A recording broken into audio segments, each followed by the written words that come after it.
I've remembered all the times that I've interviewed Tony Blair, for example, and what he does is put you at ease, right? He disarms you. As an interviewer, he disarms you by saying, right, Emily, it's always, he reminds you that he knows you, and every time you ask a question, he treats it like that's the first time he's ever been asked about the war in Iraq or something.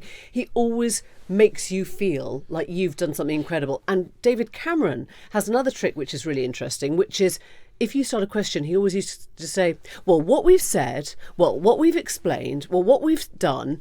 And as soon as somebody says that, they've sort of killed your line a bit because they make you feel that they're just telling you stuff that's already out there, so you haven't got anything. Or you do Margaret Thatcher, and Liz Have Truss, you? Did you? I've asked, yeah. And you realise that you're against imperiousness, and it's terrifying, right? I mean, intimidating in a major way to be interviewing her.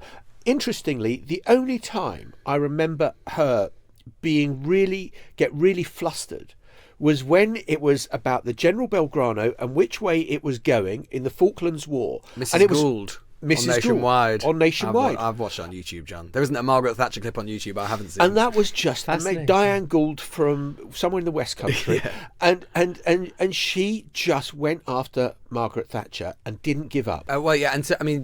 Theresa May would simply, she just, again, it's sort of quite similar to Brown in a way, but she would just sort of, I remember interviewing her once in South Africa on one of her trips that she was doing, on a trip to Africa.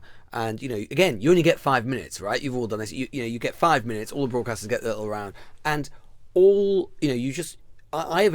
knew that she would do this because we were going last at Sky, and each of them came out, BBC, ITV, Channel 4, they all came out and looked distraught because they just said, we tried 10 questions and she just said the same thing each time. So I just thought I would just ask the same question 10 times, because if she was going to give me the same answer, I might as well give the same question to illustrate the point that she wasn't answering mine. But it didn't really make a difference because that, again, she just had a sort of battering ram.